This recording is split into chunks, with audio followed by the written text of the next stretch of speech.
रहा सवाल कि अब की बार बच्चों में भी आ रहा हो, स्कूलों का मामला है, तो हमने आपने निर्णय लेकर के जो 9 तक के कुछ स्कूलों को, शहरी स्कूलों को किया है, तो छठी और 7वीं को हमने प्रमोट कर दिया। 8वीं और 10वीं और 12वीं के बोर्ड के एग्जाम हैं, तो ये बोर्ड के एग्जाम भी आज की तारीख में कराना कोई समझदारी नहीं है सर। तो हम ये मानते हैं, जबकि मैं इस पक्ष का हमेशा रहा हूं कि बोर्ड के एग्जाम हो, आज भी इस पक्ष का हूं, लेकिन वर्तमान परिस्थितियों में हमें इसको स्थगित करना चाहिए, इसमें कोई दो राय नहीं है। और वैसे भी 10वीं और 12वीं के जो एग्जाम्स हैं, 8वीं के हैं, उनकी तैयारी करीब करीब पूरी होगी, 6 मई से है। तो वैसे भी अगर हम इसको बिल्कुल से ही घर पे पढ़ने के लिए अगर कोर्स पूरा हो गया तो दे दे, तो कोई दिक्कत वाली बात नहीं है। जब भी एग्जाम होंगी, क्योंकि एग्जाम बोर्ड के होने से पहले 8-10 दिन तो वैसे ही प्रिपरेशन के लिए हम लोग समय देते हैं। तो अगर कोर्स पूरा हो गया, हम पता लगा लेते हैं, तो फिर 10वीं 12वीं और 8वीं को भी हम लोग फ्री कर सकते हैं, जो घर पे तैयारी करेंगे। और जब परिस्थितियां अनुकूल होंगी और अगर निर्णय लिया जाएगा कि एग्जाम करेंगे, तो फिर एग्जाम हो जाएंगे। तो एक तरीके से बच्चों वाला जो काम है वो रोक सकता है। दूसरा एक कोचिंग का मामला है, इसमें थोड़ी सी पेचीदगी इसलिए आ रही है कि कोचिंग करने के लिए लोग अलग अलग जगह से आते हैं, अलग अलग जगह से आके फिर रूम्स किराए पे ले लेते हैं, रूम किराए पे लेते हैं, किराए वाला किराया ले लेता है, कोचिंग वाला अपना पैसा ले लेता है।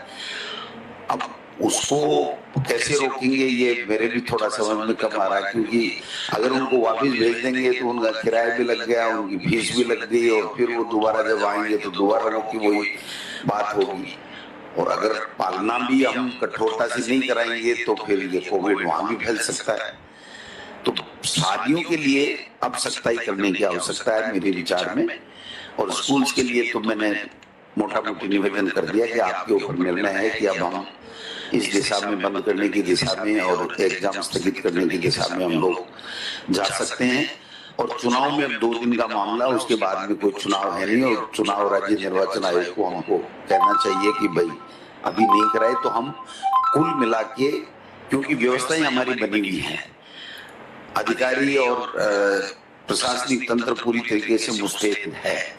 केवल पब्लिक में ये मैसेज चला गया है कि साहब चुनाव हो रहे हैं, रैलियां हो रही हैं, ये कोरोना कुछ नहीं है, गांव में नहीं है, तो उसको हमको और ज्यादा बेहतर तरीके से एक जागरूकता अभियान चला करके हमको समझाना पड़ेगा कि ये सेकंड वेव है और ये बहुत ही खतरनाक है।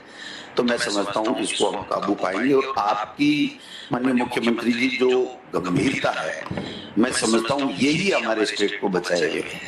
हम तो फिर भी इसको अदरवाइज ले लेते हैं कि कोई फर्क नहीं पड़ेगा, लेकिन आप जिस तरीके से पूरी स्टेट के लिए चिंतित रहते हैं और जो व्यवस्थाएं प्रतिदिन आप इसका सारे का सब चीजों की समीक्षा करके करते हैं, तो इससे एक बहुत अच्छा मैसेज भी जा रहा है और इससे हमको हमारी लोकप्रियता में भी इजाफा हो रहा है कि वास्तव में लोगों की जान बचाने के लिए पूरी तरीके से प्रतिदिन हमारे मुख्यमंत्री जी पूरे अमले के साथ में चिंतन मनन करते हैं और उसके अनुसार कार्रवाई भी करते हैं। तो निश्चित रूप से हमारा धर्म भी बनता है और उस धर्म को आप बखूबी निभा भी रहे हैं।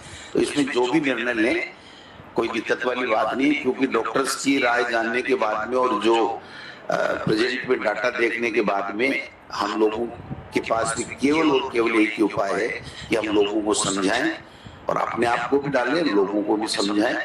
तो मैं समझता हूं कि हम इस वेव से भी निकलने में कामयाब होंगे। धन्यवाद।